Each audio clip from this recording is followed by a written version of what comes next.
Hello. Hello. Can you hear me clearly? Yeah, you can adjust the volume. Yeah, we will begin in 1 minute. Yeah, just wait for the latecomers for 1 more minute and we will begin.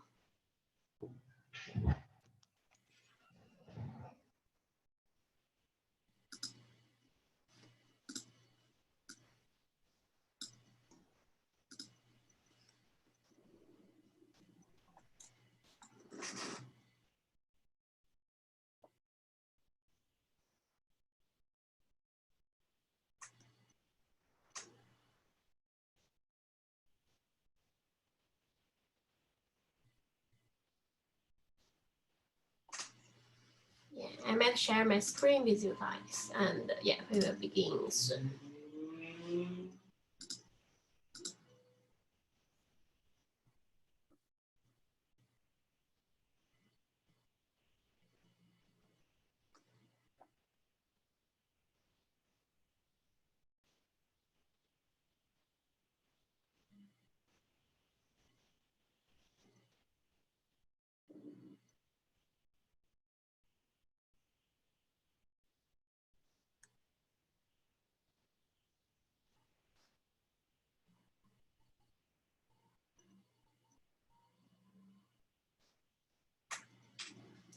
Okay, let's begin. Hello everyone, can you hear me clearly? I will make it as the full screen. Okay, so good morning everyone. So today we will start the third session, which is also presentation 3 of CMM401, making a presentation. Yeah, this is the easiest unit of our course. So yeah, you will not being a pressure to do the assignment. So let's start it together, and after today, you can begin to do your assignment and submit in 1 or 2 weeks.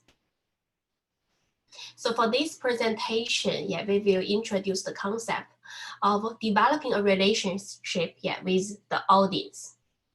It's very important to have a good rapport with the audience. Of course, you can start from at the beginning of your session or before your presentation. You can have a kind of conversation with your audience to build the friendship, etc.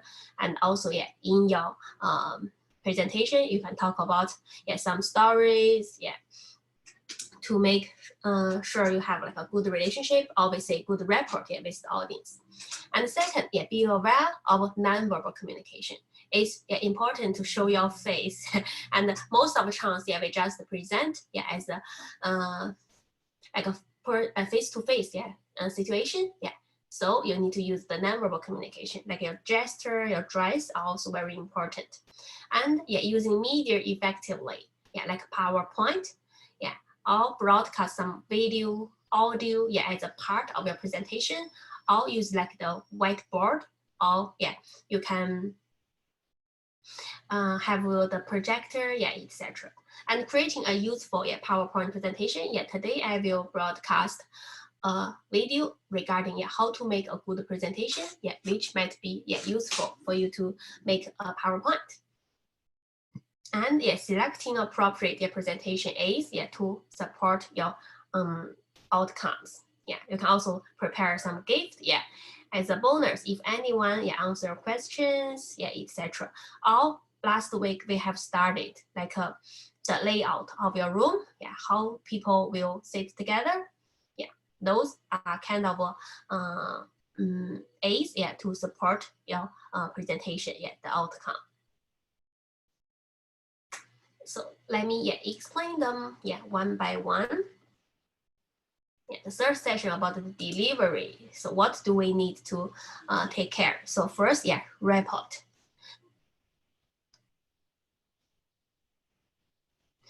You can develop a relationship with the audience through eye contact, smiling, conversation, and being yourself. You can show your charismatic, charisma with the audience. It's very kind of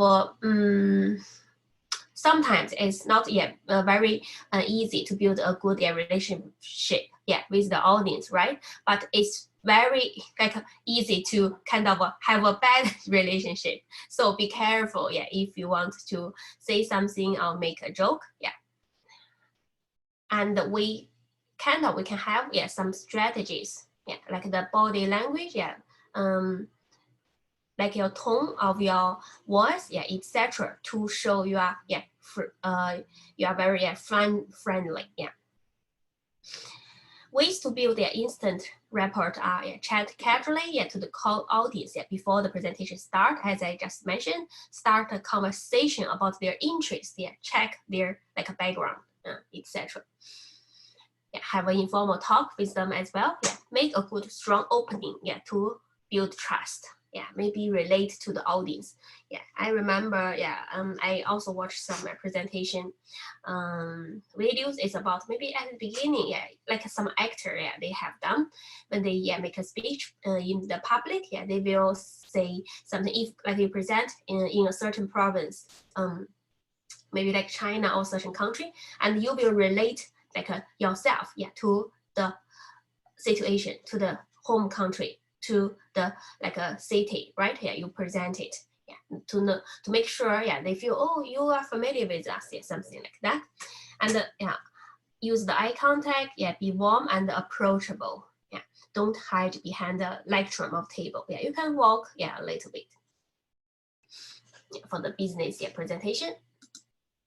And for nonverbal, communication. Signals and messages are communicated through the postures, facial expressions, gestures, and places of arms. So some body language have certain meanings. Make sure you are making people feel relaxed and warm and friendly when you present. Let us explain those by using some examples afterward, like this one. What message do you read? If you see the other people just use this gesture, who want to answer? How about Nicholas? Nicholas, this is the first time to join us, right? Hello, can you hear me clearly? Hi, yes, it's the first time. Yes, what do you read from this message? If the other people, they present in front of you, but in this gesture, what do you feel? He's insecure and very shy. So maybe it's not a kind of a good posture to present, right? It's a very bad posture. Yes, okay, good job. So Nicholas, where do you come from? Hong Kong.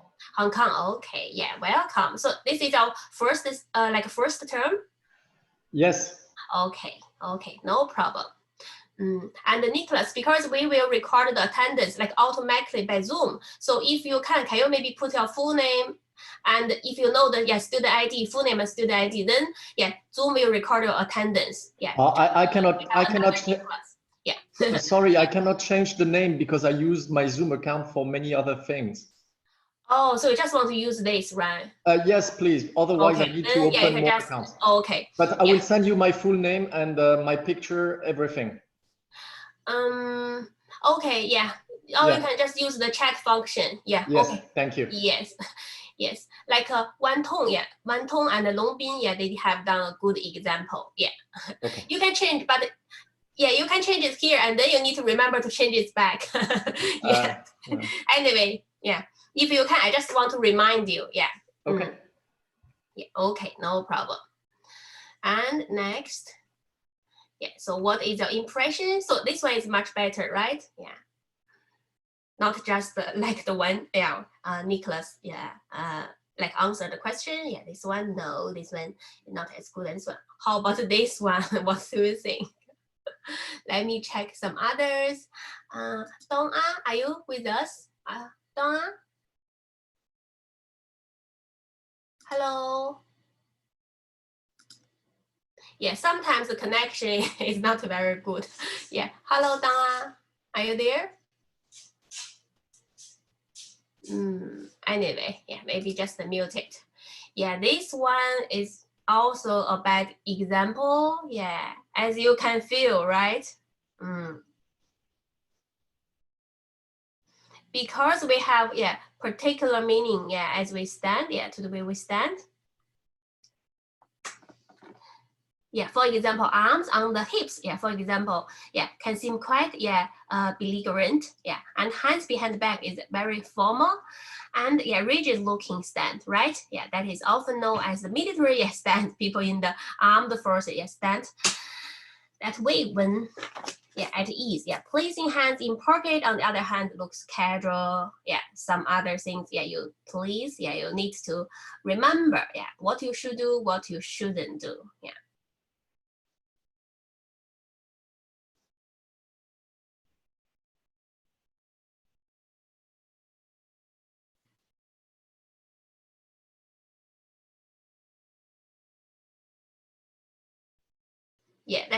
Like this one.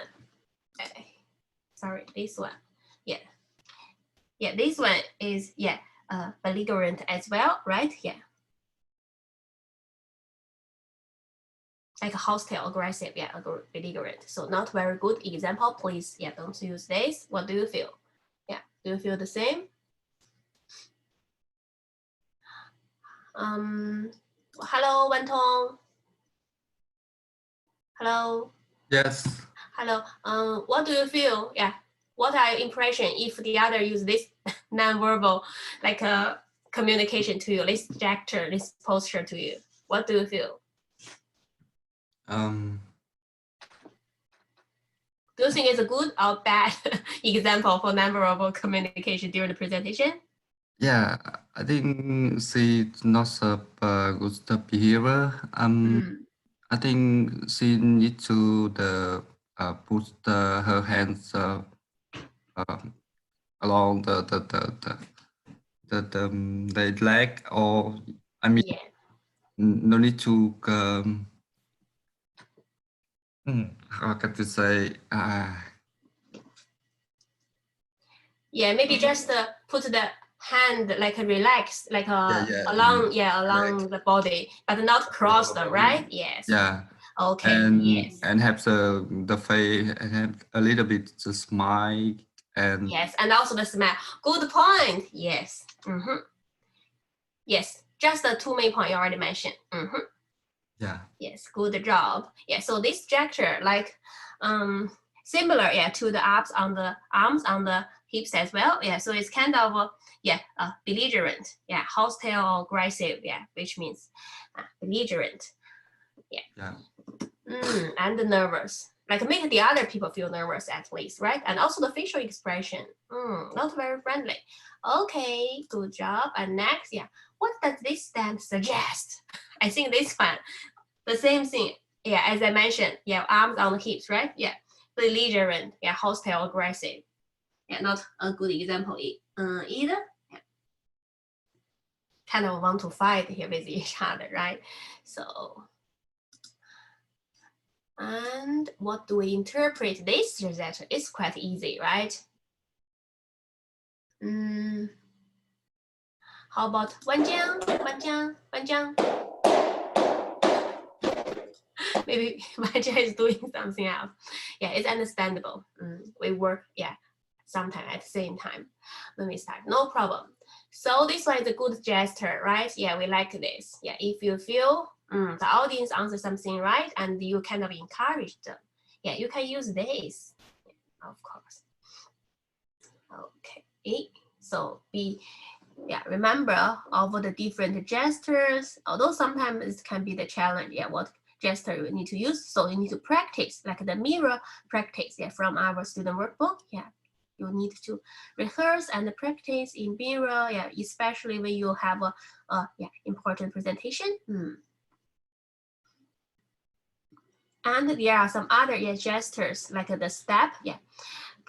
Politicians often use this to make a point stronger. It can often be using by both hands. The step.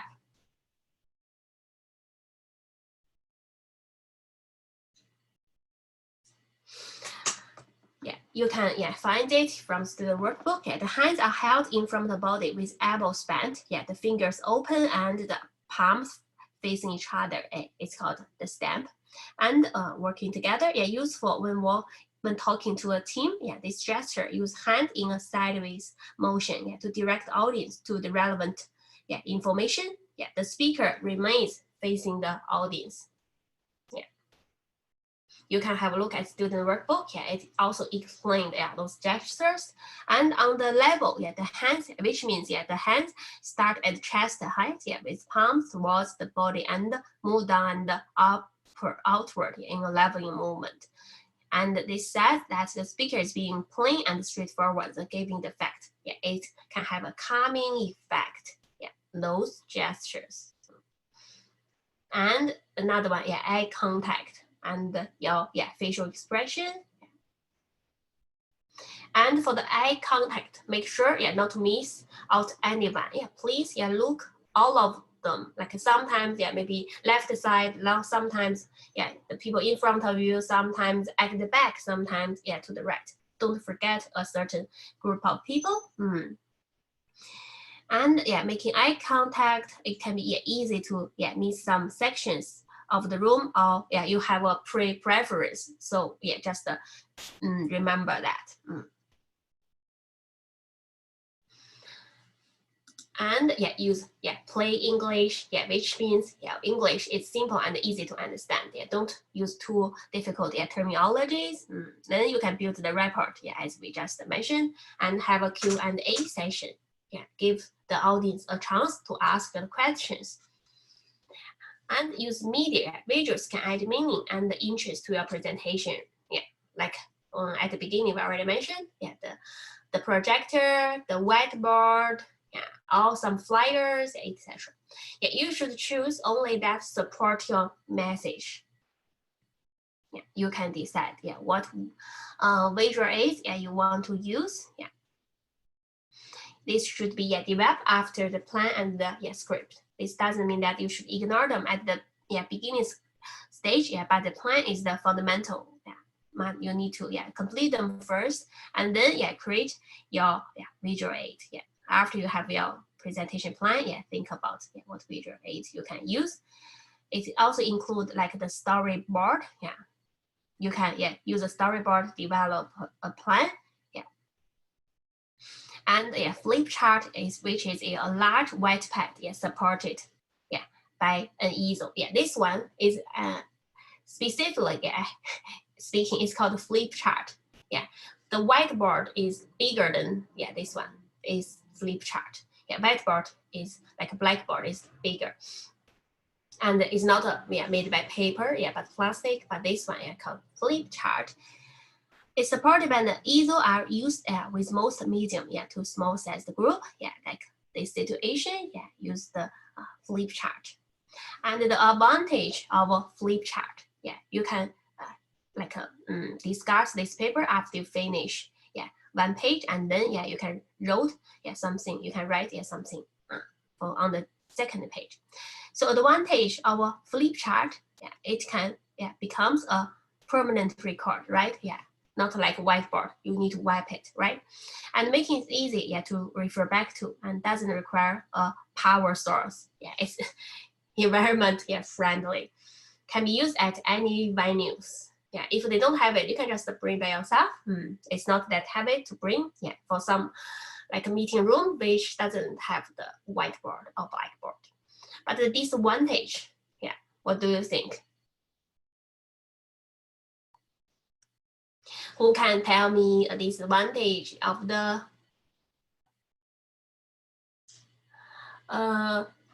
flip chart? How about new? I already unmute you. Hi. Yeah, sometimes I will ask you to just catch your attention. Hello, can you hear me clearly? Maybe you can carry it. Yes. How about a disadvantage, like the bad, yeah, the bad thing for the flip chart? Knock. Knock gave us advantage. Yeah, for, yeah, if you can have a look at the chat bar. Yeah, Knock already replied for the advantage. How about the disadvantage? Yes, you need to, yeah, that is one of it. Yeah, you need to only close it. You cannot just erase it. Yes, good point. And it can be, yeah, some others. Yeah, let me just talk about it. It can be difficult to transport, yeah, due to size and shape. Yeah, although you can, yeah, carry it anywhere, but it's kind of difficult. Sometimes it's large, right? And professional, yeah, flip chart are expensive, yeah, to create. And neat, yeah, legible handwriting is required. So you need to be confident of your handwriting. Yeah, sometimes, yeah, like in China, we have a calligraphy. Yeah, in maybe, I think in Western country, you also have that, but not as important as like maybe in China. Yeah, we care about how beautiful you wrote. Yeah, okay, something like that. Yeah, but just like, yeah, no, yeah, explain. Whiteboard, you can erase that. That is the advantage, yeah, for the whiteboard. So it's more effectively, yeah, when you erase it. So the advantage of whiteboard, yeah, can be used at many venues. Yeah, allow use different colors. Yeah, you can use different color pen. Can work well and combined with data projector. Yes, so you can work together with data, yeah, projector. And disadvantage of the whiteboard, yeah, can only be written on, yeah, whiteboard markers. So you need to have a marker. Sometimes it will all of the ink, yeah. And neat legible handwriting is required. So if you always do some presentation, you need to practice, yeah, your handwriting as well. And once full ideas need to be erased to make, yeah, room for the new information. So you need to wipe it after you finish a full, yeah, whiteboard, and then, yeah, you can write something new. And we also have a handout. You can use handout. So what is the advantage and the disadvantage of the handout? Who can give me some idea? Yeah, do you know what handout is? Like you just give maybe a piece of paper, yeah, a piece of information, yeah, to your audience. Yeah, the handout is that we can keep something after the class. Yes, that is one of the advantage. Yeah, add value to presentation. Yeah, helps the viewer review more technical information and useful for diagrams and chart. And yeah, just Nicholas mentioned, yeah, you can take away, yeah, with that. And the disadvantage of handout. Sometimes if you didn't have a good handout, what can be the problem? Or some other disadvantage. How about, let me try. Longbin, hello, are you there?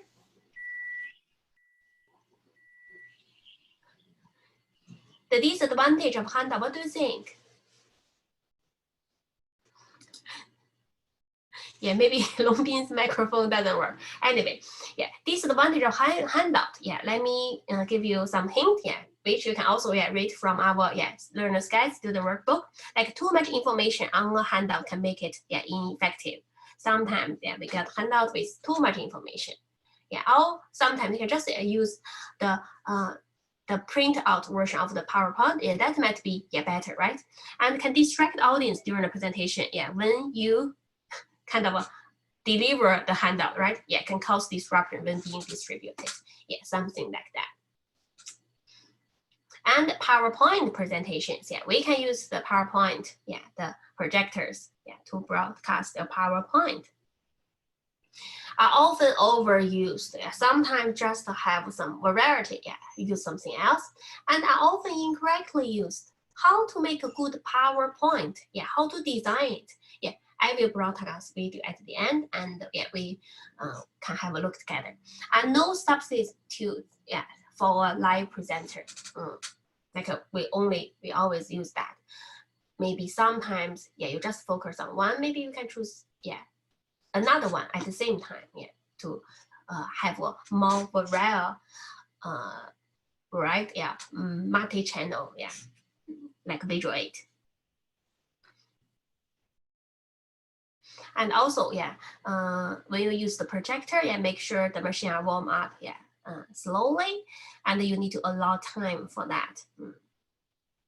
And make sure the audience can view the screen, yeah, slowly. Yeah, that is reason we also use handout, because if the maybe the student or your audience sit very far from the projector, they can also read clearly of the characters on the projector.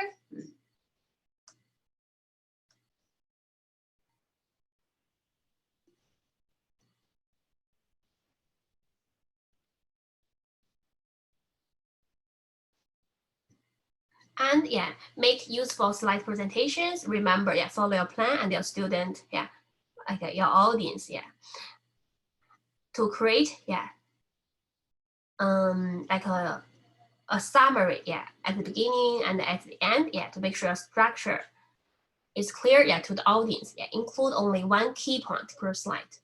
Do not put in too much information on one slide, and use only 1 or 2 fonts, to keep the size consistent. Maybe just the one font, so the audience can predict what next slide will look like, and also your logo and the design, consistent design. Use a font size that the audience can clearly read. Times New Roman and the one I'm using Arial.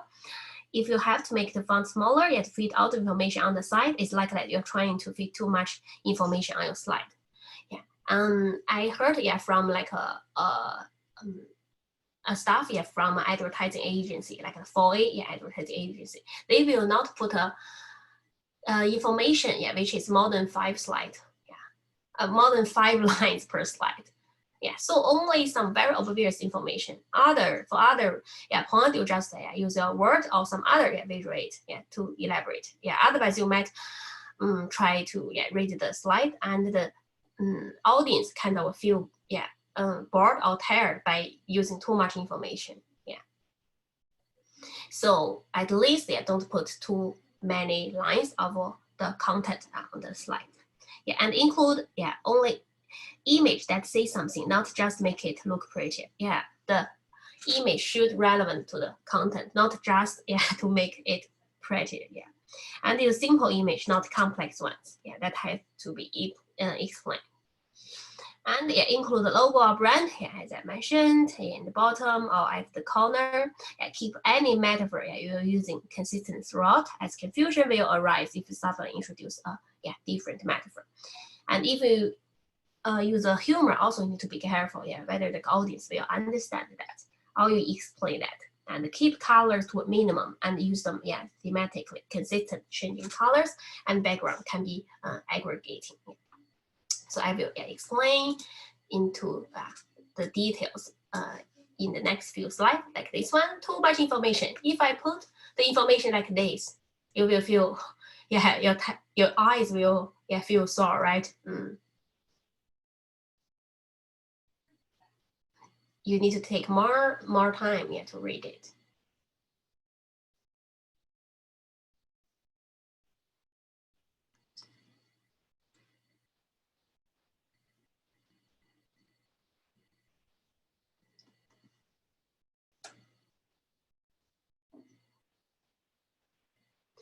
So like the presenter will likely read the whole thing out anyway. So what it says is almost irrelevant. So not all the information are very relevant if you put too much information. Just put the most important information on the slide, and which you want the audience to pay attention to. You can have a better way to write this per slide. And the color, which color do you think is better? Like those 3. Maybe some color will be brighten up my message, right? But do you think all of the 3 colors are fine to put on my slide? Do you think a certain color will hold your audience attention or not? You're right. No already answered me.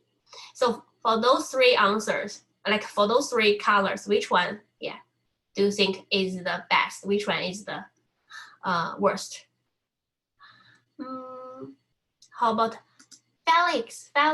Which color you will use if you will make a presentation? The blue color. The blue, Which one is the best? Like which one is the worst? You will not use. Yellow color. Yellow, yeah, because it's hard to read. Yeah, you can't see it clearly, right? Yeah. Yeah, perfect. Yeah, so be careful. Or you just use, yeah. Like if my background, yeah, is white, you just use, yeah, black. Oh, yeah, normally, yeah, we suggest like a darker, yeah, background. Yeah, not the like the white background. Yeah, in the presentation, yeah, I will show you a video. It will explain in more details, and you can think about it. Yeah, because this is our kind of our school's template, so I use that. But normally, if you choose template, it's better for you to choose a darker background, and then you can use the light color, like a white. Yeah, yeah. But maybe not yellow, because yeah, it's hard to use yellow. But if you have a darker background, you can use a lighter color, yeah, like a white. Okay, and the different color, they have different meaning. Yeah, please also, yeah, remember, consider that. Yeah, you can relate that to your content. Yeah, you can have a look. I already put the different color, yeah, the meaning of different color on the slide. Please have a look and think about it. Yeah, like what does blue mean, green mean, violet mean? Yeah, I already, yeah, explain the certain color in their color.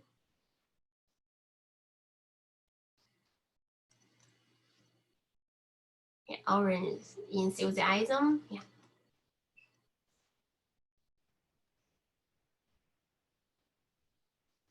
And when you use PowerPoint, if you are good at designing, you can also use animations, right? And video clips, right? Yeah.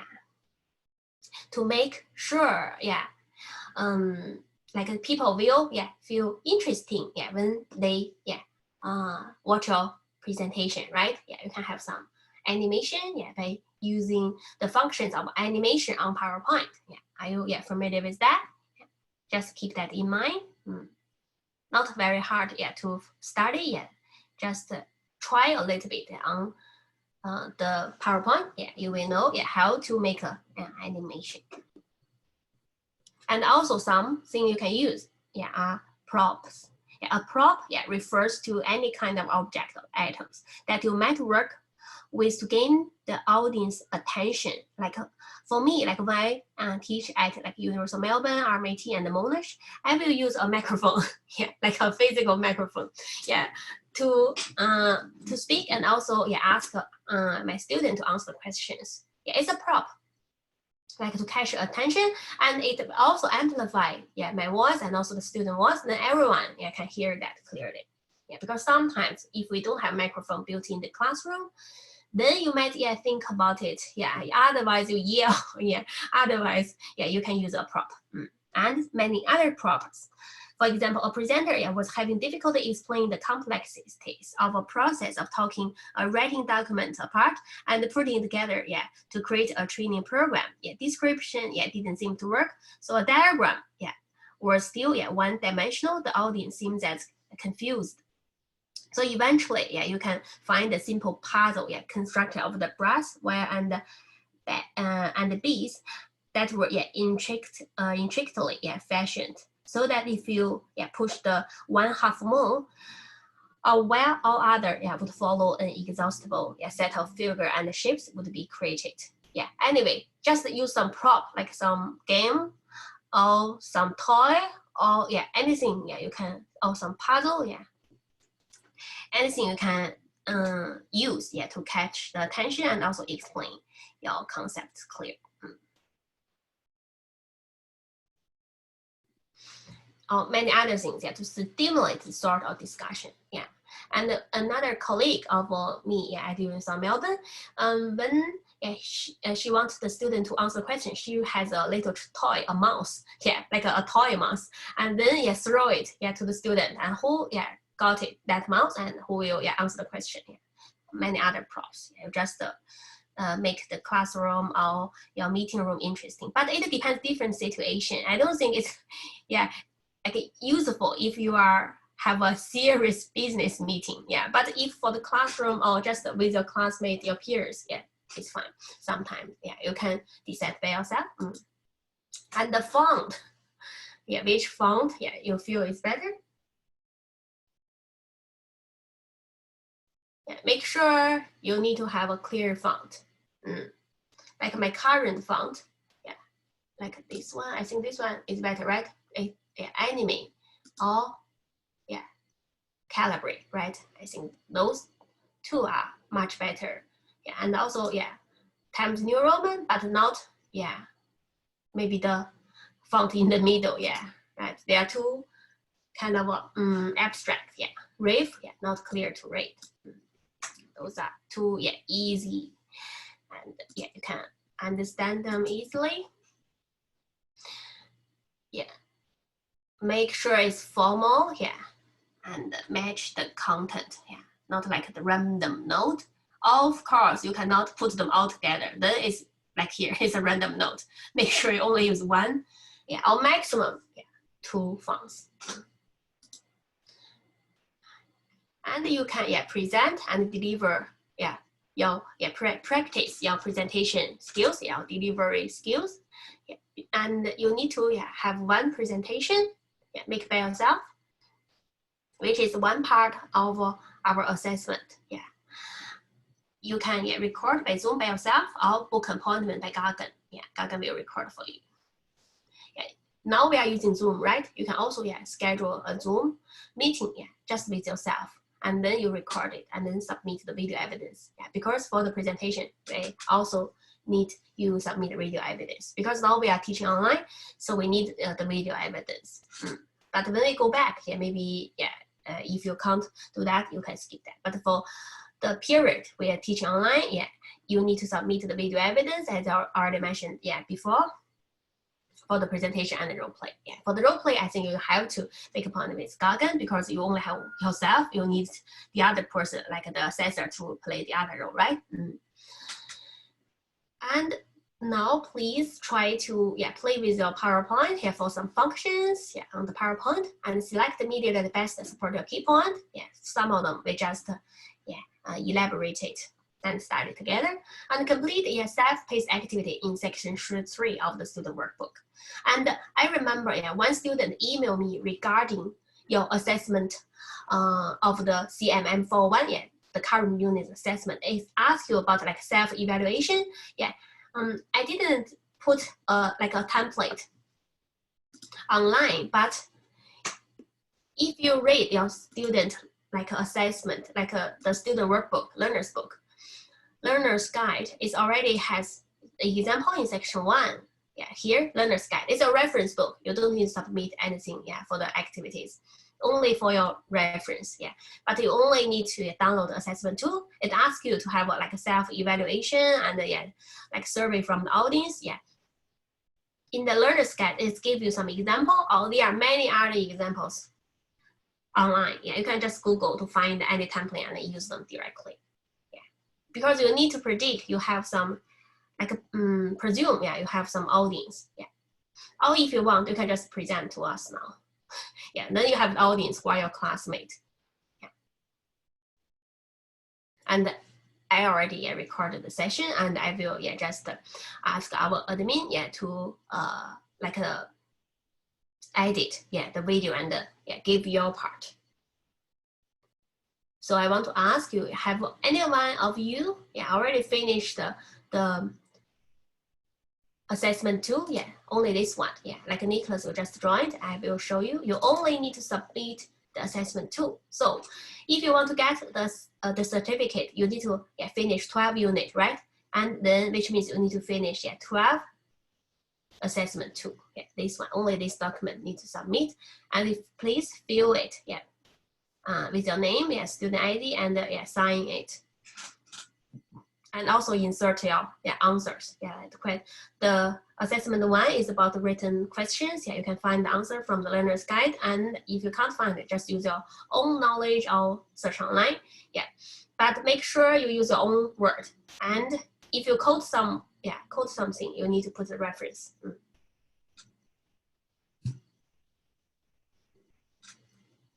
Okay. Now we can watch a video regarding how to make a presentation.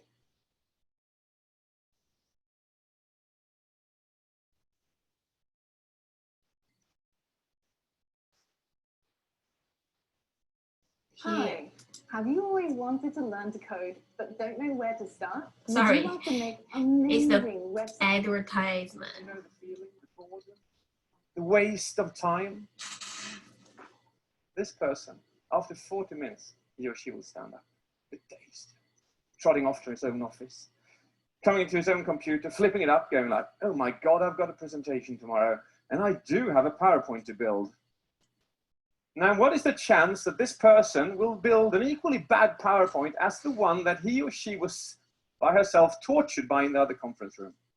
Is that a big chance? Yeah. Now, what is that? Is that, why do we do that? Is that vengeance? Is that where you go like, you did that to me, I'm going to do it to you. You got it coming, bro. Is that the case? I don't think so. I don't think that's got to do with vengeance. I don't think it has got to do with intelligence. I think it's got to do with something else. Now, my passion in life is the brain. And an even bigger passion than that is presentation skills. And I love combining these two. And about 4 years ago, I got so upset. I blew my top. Because the way that we do neural executions all over our boardrooms today is just, it's not fair to our intelligence as being Homo sapiens. So I thought, you know, there's got to be something we can do about this. So I searched the world. I looked for seminars. I looked for training programs. I looked for books that could solve this question for me. But there was none to be found. So I thought, well, I'll just do as Franz Kafka said. If it isn't written, write it yourself. And 4 years later, I have the great honor to stand here in front of you. What am I talking about? What are the PowerPoints I'm referring to? Well, they can look like this. Now, this is one of the top 3 universities in the world advising their students and their teachers on how to build great PowerPoints. I received this from a customer, and you've got to be semi-blind in order to even have something like this in the company. Yeah, where is the problem for this one? What do you think? We have studied some of the information of a presentation. So for this one, what is the problem? Li Qiao. Oh, yes, sorry. Hello. So what is the problem for this presentation? Yeah, based on what we have learned this morning? Oh, Yeah, I think it's too much information on the yes. Yeah. And second, it has more than one like problems. Yeah, so it's like too many slides make audience a little bit like tired and overwhelming. Yes, and also more than that, yeah, what are the problems? It still has problem.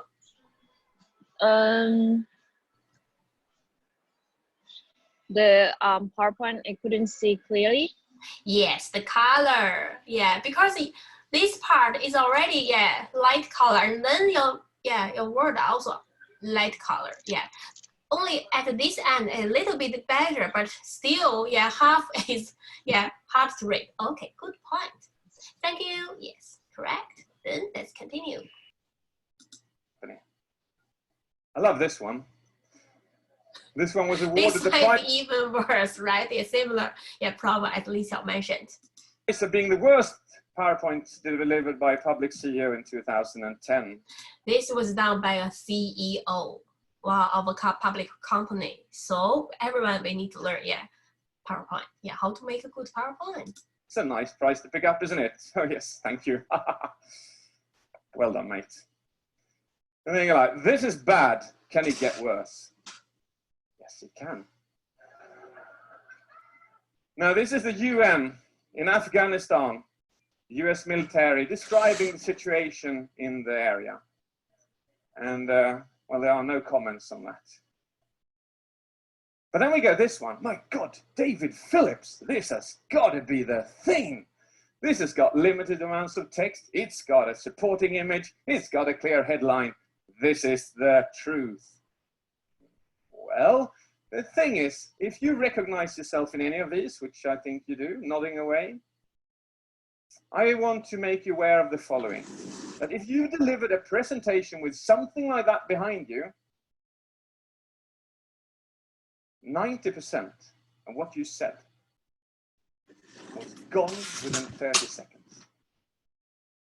And then you go, no way, Jose.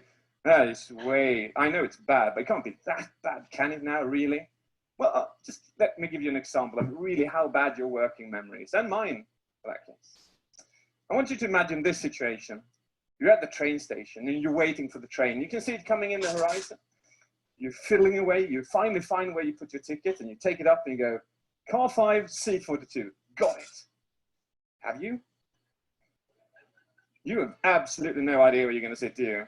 So you're like, is this only me or, well, I'll check 542 and you put it down again. Have you got it? No, you haven't got it. You'll do this on an average of 6 times before you sit down. I've seen people in the train go, 542, 542, yes, this is my seat. Check. Now, the bad news in this situation is this. You do not have a separate working memory for PowerPoint and a separate working memory for train tickets. It's the same dismally bad working memory for both activities. So I might be harsh when I say this, but there is one man on this earth who knows more about the brain than anybody else, one of the most leading neurologists called John Medina, and he puts it like this.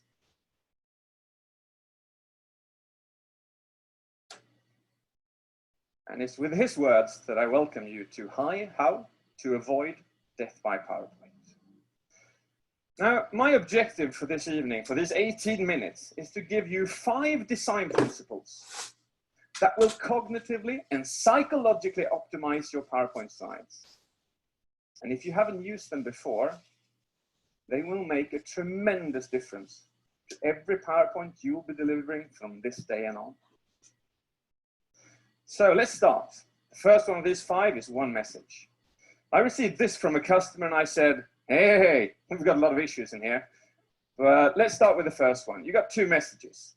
Let's move one of them out of the way and just bring 1 message per slide. So why should we only have 1 message per slide? Well, I'll give you this beautiful example. You're at this nice party, you got the music going, boom, boom. You got this person you're chatting away to, you're having a good time. When you hear your name spoken somewhere, your entire attention is now diverted in that direction. And then with this person, you're just nodding away, hoping that you're nodding in the right instances, yeah? Yes, yes, yes. After about a minute, this one stops talking about you, so you divert your attention straight again. Now, that person will then say, well, don't you agree? Well, don't we just love that situation? We have got no clue what they've been talking about. The same thing goes for PowerPoint. If you got more than 1 message, the chance is big that they will be focusing on this one and not that one, or that one and this, not this one.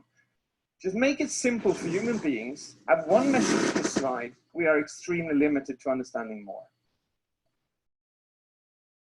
Let's move on. Go to working memory. I've already given you this bad vibe that your working memory is bad, and I'm afraid I'm not coming with better news. I'm coming with worse news. And it goes like this. This equation has the basis of John Sweller and Meyer. And they come to the conclusion that there is something in our brain called the redundancy effect, and it works like this. If you have text sentences on your PowerPoint, and you persist with the annoying idea of speaking at the same time, what will be remembered by the audience is 0, or very close to 0. Now, why is that?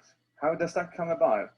Well, it can't look like this. It's just not practical. You can't stand and have this and talk at the same time. So what are you supposed to do? Well, use PowerPoint for what it's supposed to be used for.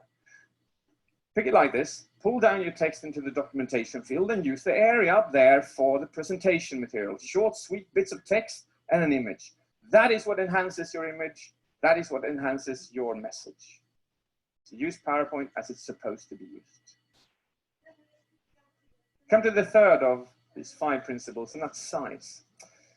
Before I go into that, I want to make you aware of something, and that is the following.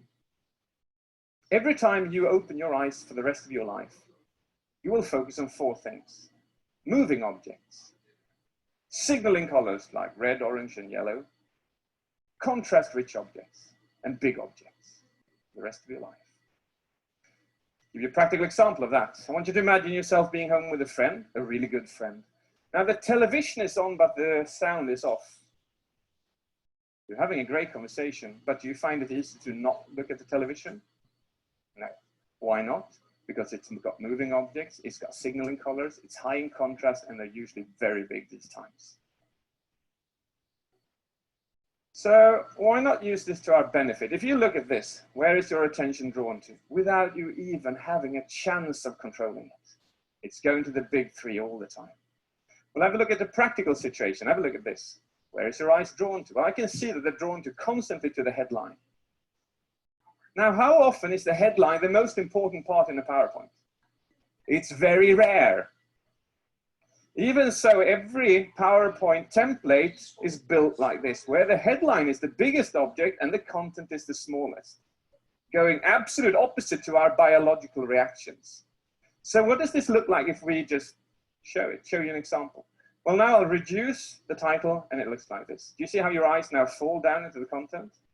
Now they're sucked into the headline, and now they've fallen down into the content.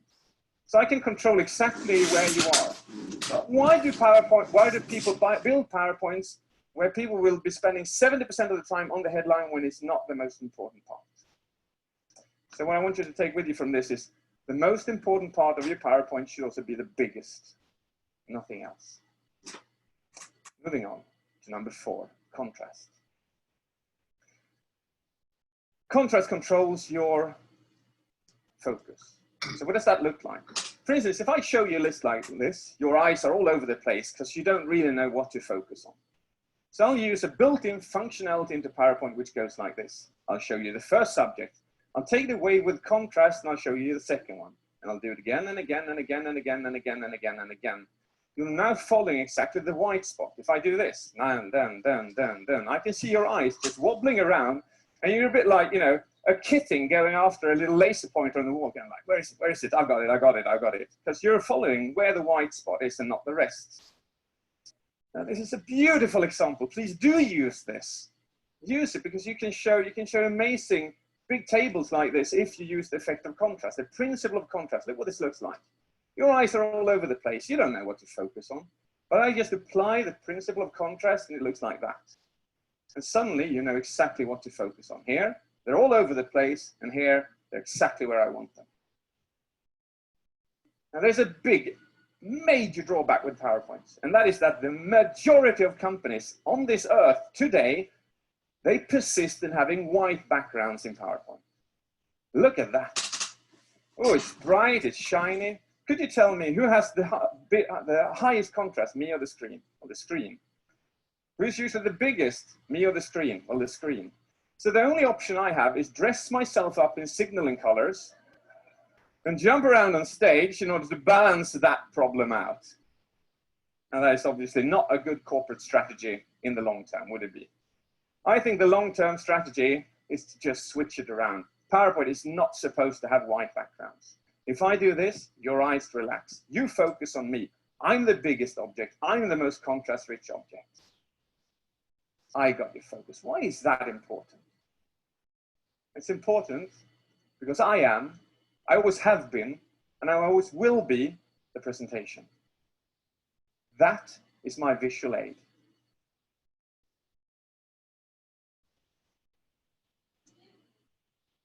Moving into the last principle, that is objects. Now this is one of the most severe principles. And it goes like this. How many objects do I have here? If you count them quickly, you'll see that I've got 16. Do you see this little beauty at the end as well, which goes page 12 of 95? What is that? Why do we do that? That only creates anxiety, if anything. You're like, oh my God, I can't take 83 more of those. But it can also create hope. Because imagine when it's 90 out of 95. Oh, I can see the light. I can see the end of the tunnel. Kidding aside, don't do that. Now, there are so many ideas out there on how many objects you're supposed to have in PowerPoint. And once and for all, I just want to put my foot down and state to you that this is the perfect amount. And in order to do that, I want you to feel it yourself. How many objects are you supposed to have? And we're going to do that by showing you a couple of balls. I'll throw up the balls. I want you to nod to me when you've counted them. Simple instruction. You with me? Cool. Here we go. Cool. All right. Takes you about 2 seconds. Good. Well done.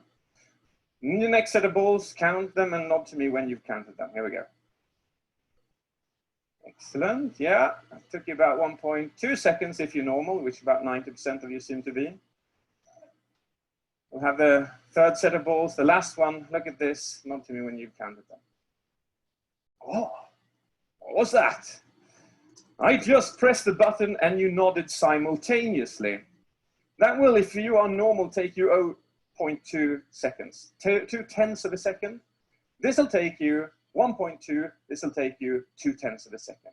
And for any one of you who you're good at maths, you'll find out that that number is approximately 500% difference. How is that even remotely possible? There are only 2 objects in difference. Well, might I suggest the following? This one you have to count, and this one you see. Could that be correct? So what you've just experienced is the following, that the cognitive process of counting takes 500% longer time, requires 500% more energy resources to execute than just seeing. So, what I want you to keep in mind at all times, what I want you to keep in your head is this, which is the Swedish number for this. The magical number is 6. It's not 5, it's not 7, it's 6. And I want you to make you aware of this. When you go into a presentation in the future and you've built this amazing PowerPoint, if you've got more than 7 objects or 7 or more objects, you have to be aware that all the people in there, they have to use 500% more energy and cognitive resources to understand what's in your PowerPoint. Now, how do you think their energy-saving brain by nature behaves? Will it go like, ooh, I'll easily invest 500% more cognitive resources to understand this weird slide, or I won't. I won't. And you've just incurred death by PowerPoint. Now, what does this look like in real life? Well, have a look at this. 16 objects. Can we agree that that's too many? Yes, we can. So what does it look like if we reduce it? Look at this. We go from this to this. And this is where your brain goes, and this is where your brain goes,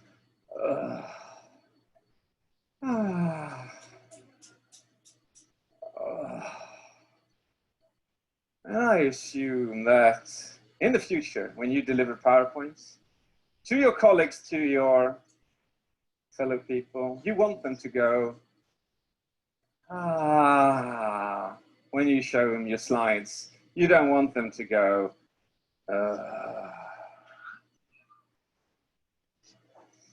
Now there is a, have you seen this movie, The Rain Man by Dustin Hoffman? Seen that? It's beautiful, isn't it? He comes into this cafeteria and somebody drops toothpicks and he goes like, boom, 247. It's amazing, isn't it? His perceptive limit is here. Your perceptive limit is here. Now, what amazes me is that whichever country I go to, whichever company I see, it seems like they build PowerPoints in the hope that all their fellow colleagues are autistic or savants, which obviously is not the case. So, but then you go like this, but David, my God, this means that I have to have more slides. Yes, that is entirely correct. You have understood me clearly. I want to make one thing clear here, and that is that the amount of slides in your PowerPoint has never been the problem. It is the amount of objects per slide which has been the problem. The stupid idea that corporate organizations all over the world have come up with limitations going like, ooh, we've got this clever idea. You can't use 40 slides, you can only use 4. So what do people do? Well, they take the content of the rest 36 and they jam it in the first 4. My God, is that counterproductive or what? And we call ourselves intelligent? No. All right, so compared. I started off with 95 of those. We ended up with 135 of these. And yes, it gave an immediate result to the application that we were working for. So, to summarize this, let's have some fun and do a cross-examination. Because obviously I have to prove my point. Do you remember more than 90% of what I said? I'm not going to be that harsh. Let's do a crossword instead. It's going to go like this. Words are going to come up. I'm going to ask you to scream them out as loud as you can as we go along. How many messages are you supposed to have per slide? 1. Very good. I think you were looking for a different word there. What can we use to steer focus? Yes, and another one. Well done. What should we avoid using if speaking at the same time? Beautiful. And what should we strive? What kind of background should we have? We should have dark. And finally, now you can say it. How many objects per slide? 6. That is magnificent. Thank you very much.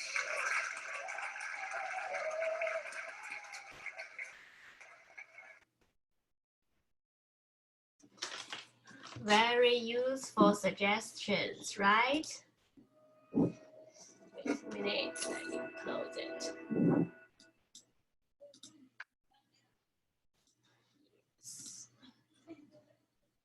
If you've made it here, you've probably seen the horror.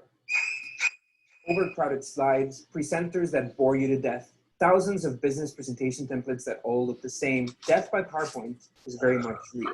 In this video, we're going to look into some high-quality presentation templates, dig into the slide creation process, and learn how to follow a storytelling structure that keeps the attention of your audience. Death by PowerPoint is not only caused by ugly slides, and we'll get into those in a minute, but by a dull presentation story. That's where we're going to talk about structure first, ensuring your audience doesn't fall asleep. Templates like these are handy to help your slides follow a concise story arc. Often, if not all the time, a presentation is much like telling a story, and there's a lot that presenters can learn from storytellers. A good story is usually divided into 3 acts, and so is an excellent presentation. In the first act, we establish the status quo and the story itself. The second act begins with the first plot point, an event that completely changes everything. The final and third act starts with the second plot point that narrows the outcomes of the story and pushes the characters to a resolution.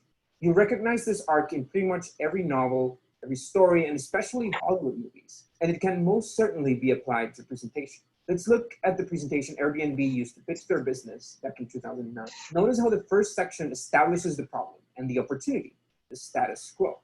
The problem and its value proposition are the plot point that breaks the state of affairs, and each upcoming slide builds up on that story. When selling a product, and even when pitching a company, I like to think of the pricing slide as the second plot point. The presentation story builds up to a climax, and then this is the moment that brings the story to a culmination. Try to arrange the story you want to tell in a way that's exciting to the audience. Use the introduction to set the story. The intro is the place to add a slide about the status quo and the challenges your company and your project faces. Use the middle section to build up on the story. Don't be afraid of mentioning challenges and setbacks that you've had to overcome. And reinforce the point that you or the team you represent were the right people to master those difficulties. Finally, use the last section to draw conclusions and talk about the next step. Remember, most presentations for more details on the storytelling behind a presentation, take a look at the article we posted below. Now, let's talk about design. Most people think of death by PowerPoint after looking at terrible slide designs. And they're right. PowerPoint has given us some very regrettable presentations. An excellent presentation story blended with slides that draw attention is the killer combination to deliver a memorable pitch. If you found this video after downloading a SlideBean template, rest assured that the slides will look great. We built SlideBean to take these principles into account and to ensure slides look good every single time. If you're editing your presentation on a different platform, here are a few of the principles we use to design our templates. Number 1, Keep it short. Choose just one idea per slide and stick to it. If you feel the urge to elaborate on a second idea, move it to another slide. 30 simple slides are much better than 10 overcrowded. An overcrowded slide is also a slippery slope that leads to cognitive overload. Just avoid it at any cost. Stick to a color palette. Keep the main content of your presentation to 3 or 4 primary colors. So use the darkest and the lightest color for the background and the text, and the other 2 colors for the highlights. If you're working on a company presentation, you can of course base these colors out of your logo. Number 3, great images equals great presentations. The days of searching for Google Images and coming up with boring, catastrophic, terrible, and copyrighted, protected stock photos are over. Plenty of services like Unsplash and Startup Stock Photos offer truly gorgeous stock photos, free to use and free to download. Like Unsplash, you can look into the Noun project, which is a gallery of millions of icons that you can download in any color and any size. Noun project does cost $10 a month, but unlimited use is included for free on Slightly. Number 4, use size to convey importance. Not all information should be granted the same level of significance in your slide. So use focal points to establish visual hierarchy. If something ends up being too small, it probably shouldn't be in the slide at all. Big fonts work great for presentation and also forces you to keep the amount of text to low levels. Text and fonts. Number 5, treat your text like an image. It can make a difference. Sites like Medium are beautifully designed sites where the only element is type. Our first tip is to understand the difference between sans serif and serif fonts. Serif fonts are often used in formal documents, while sans serif fonts are associated with more casual, more informal presentations. You can actually try combining the two on headings and body elements. As a rule of thumb, stay away from cursive or other heavily stylized type. Now, I've added a bunch of links to some fantastic articles that go into much more detail about the points we've reviewed today. We'll be publishing more in-depth videos about these specific points, so make sure to subscribe to our channel to stay up to date. What would you like us to cover in the future? Let us know in the comments. Break a leg on your next presentation.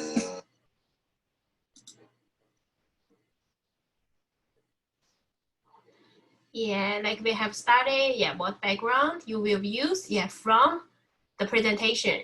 Do you still remember? It asks you use like a darker color, to catch the attention, what fonts, what colors. Draft the template for your slide, because you need to make a presentation, for your assignment, for this assignment. And make a PowerPoint on any topic. So has anyone of you already finished the slide, for your assignment?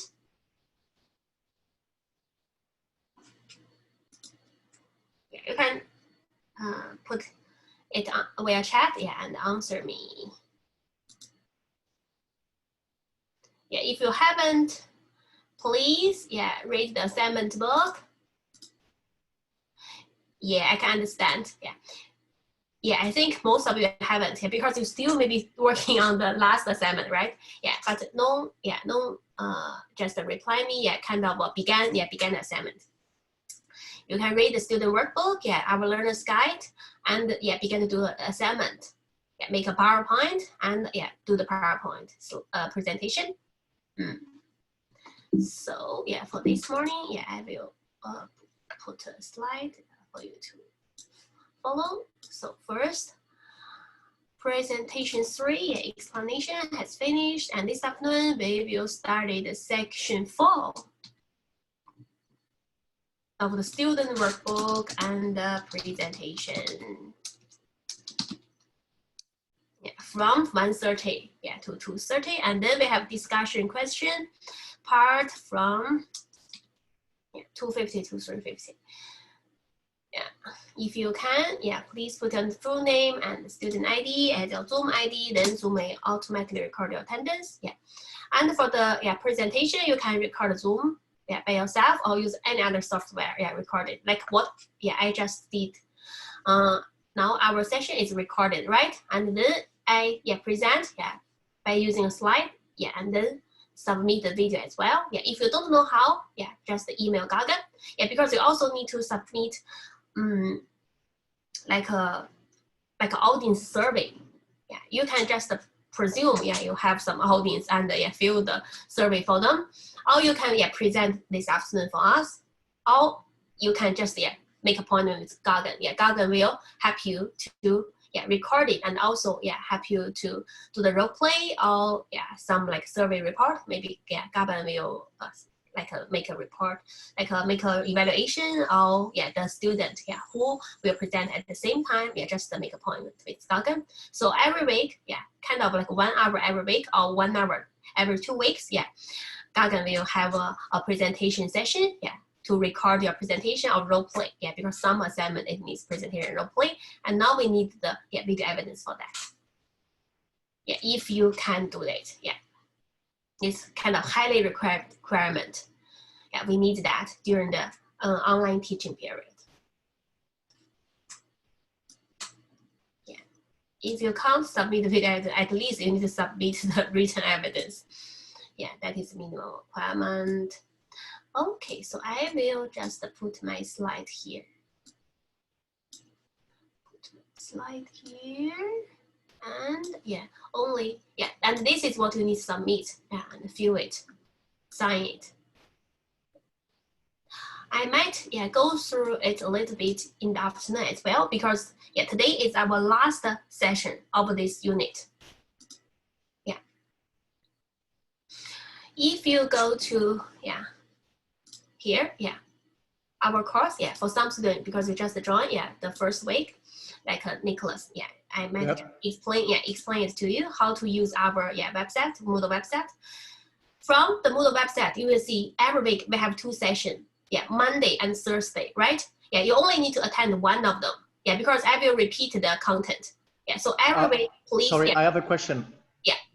If we can do morning and morning, is it okay? Morning on Monday and morning on Thursday?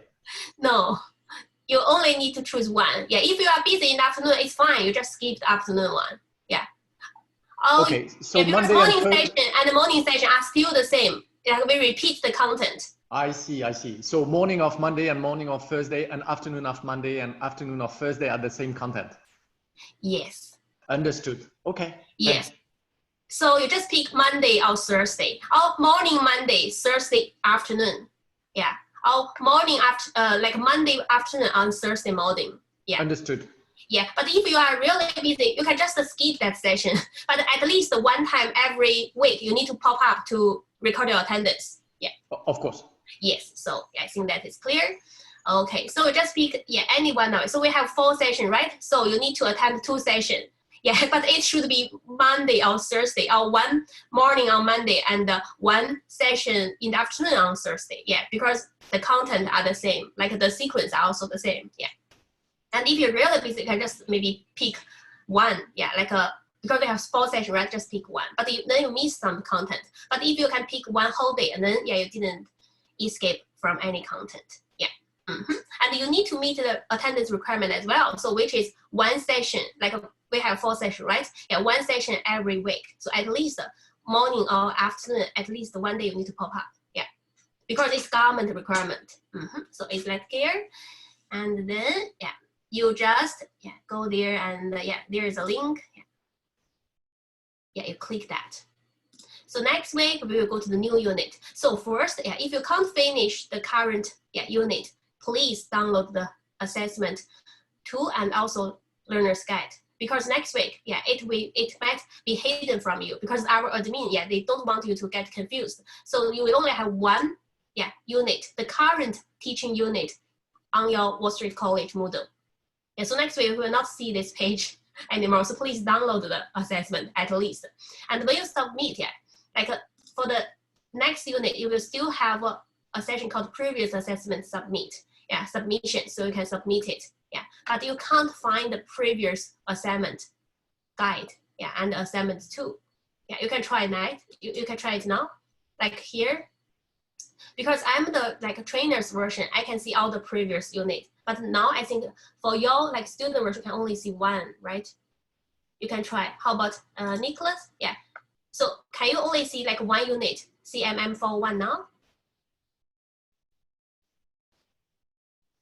Because I think I checked with some other student, you can only see this one. So please at least download it. Download the assessment too. If you can't finish when I teach it, you can finish 1 or 2 weeks after the deliver date. And the deadline is already here.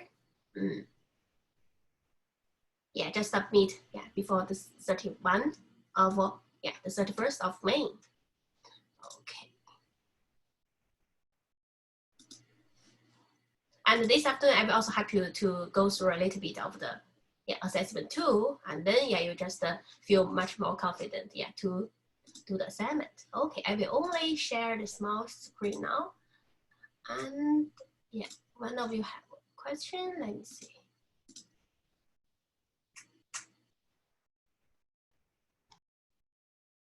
Yes. Yes, Wanton's question. Yeah, if you have a previous presentation, yeah, you can use that as well. Yes, the question is yes. Yes. So our course is kind of not that difficult. Yeah, because we are only certificate 4. We are not like a university or postgraduate. Although I know some of you already have like a master graduate even. Yeah, but for our certificate, yeah, it's, yeah, not very difficult. The answer, yeah, to Wanton is yes. Like you can use some previous slide you have started before. Yeah. Because if you, yeah, you made that presentation by yourself, you can use that again. Yeah, you can pick any presentation.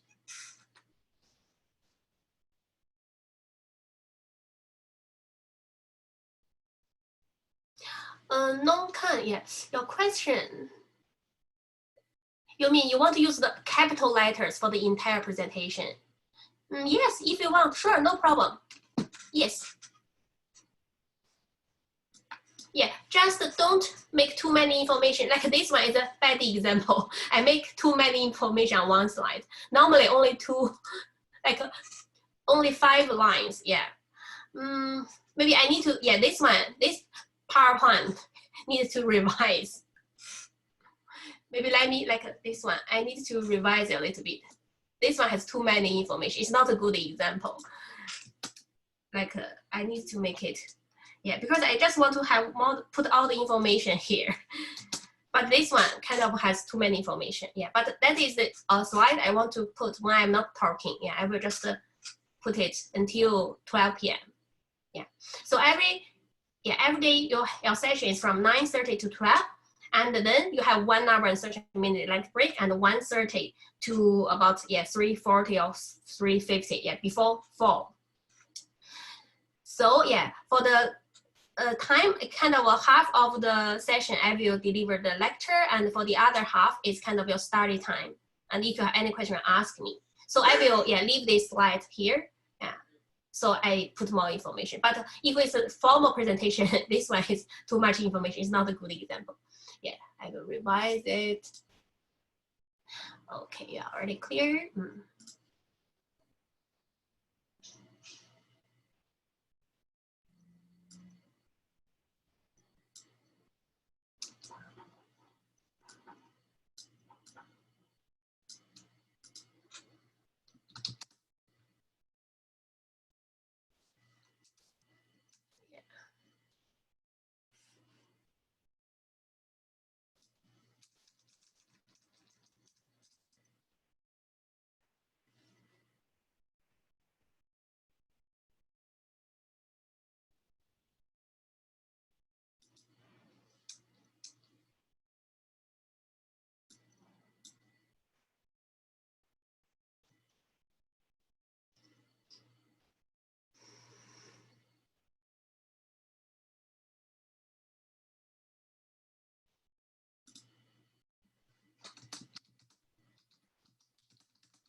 Yeah, and if you have any question, just, yeah, type your question on chat.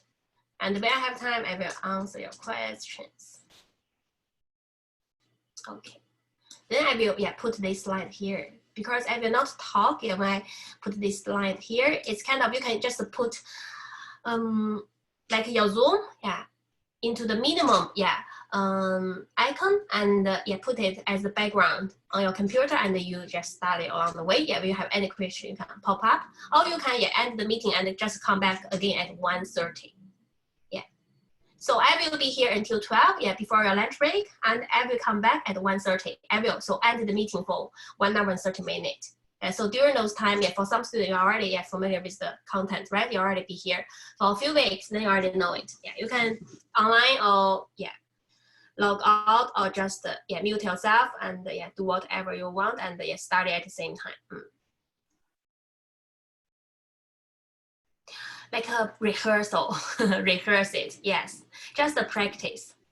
Like a mirror activity, just practice the presentation, time it, and in front of a computer or in front of like a mirror. And you can watch some TED talk, TED talk presentation are very good examples. There are many examples on TED regarding how to make a good presentation. Like here, some of you are interested in deliver a presentation. Like here, TED presentation, maybe like 8 minutes. You can watch here.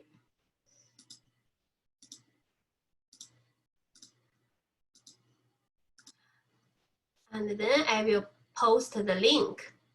Wait a minute. I will post the link to you, to every one of you, and you can watch it at your spare time.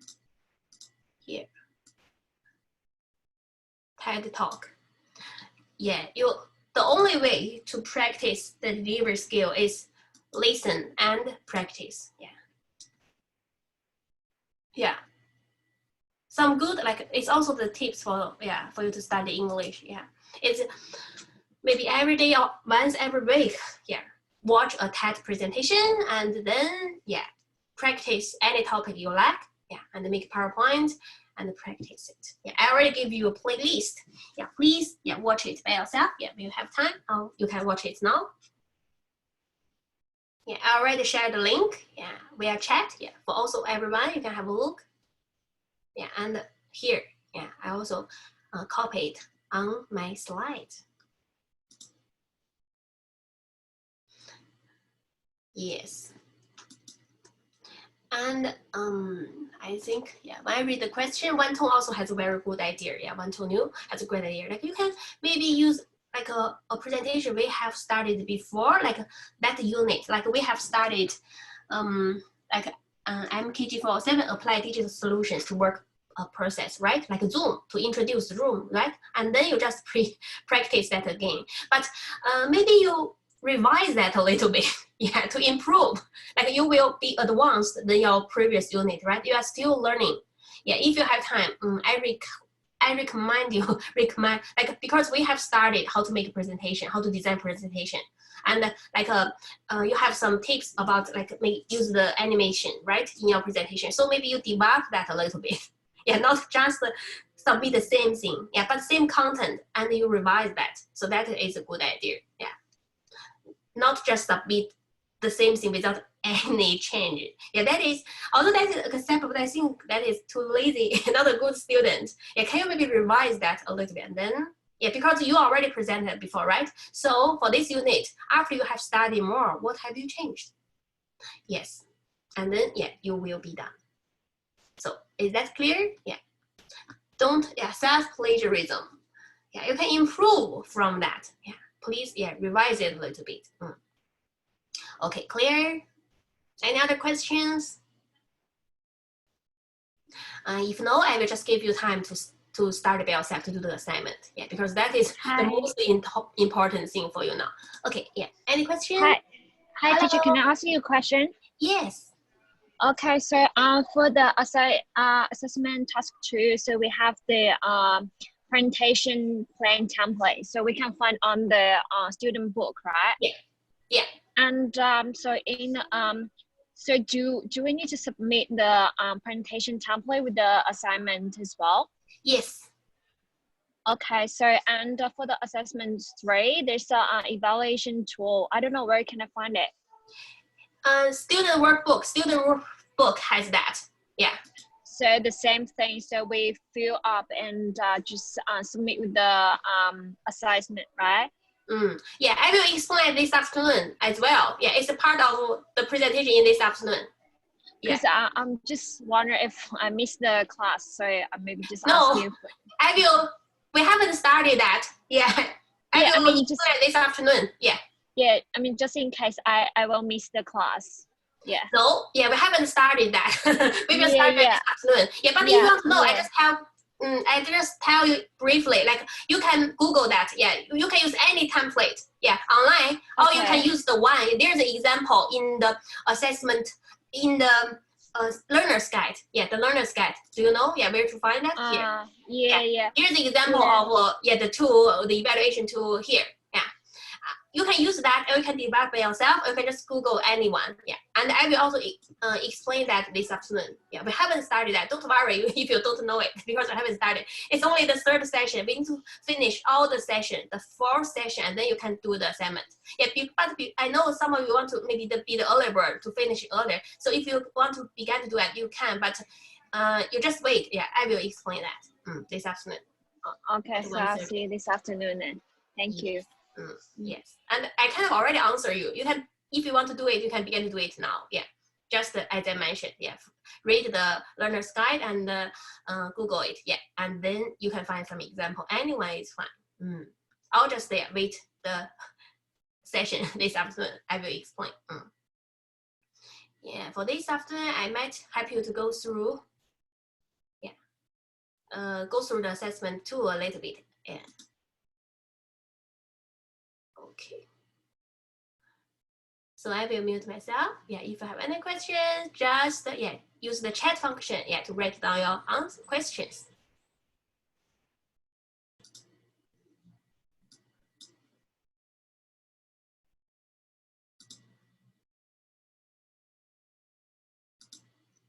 Yeah, hold the interest. I also have another course also at the University of Melbourne, also about business communication, and we also started presentation. Yeah, for your interest, you can have a look. How to conquer your anxieties. Yeah, you can talk to yourself positively, and it's okay to fail. Yeah, something like that. Yeah, the psychology tips. Yeah, don't be afraid of the presentation, and avoid losing your temper. And you don't need to please anyone to succeed. Yeah, some other thinking. Yeah, like a method like those. And don't need to pretend you know something if you don't. Yeah, some tips like those. And we also watched this video before. Yeah, in week 1. Yes. Okay. So just start it by yourself. Yeah, do the assignment now.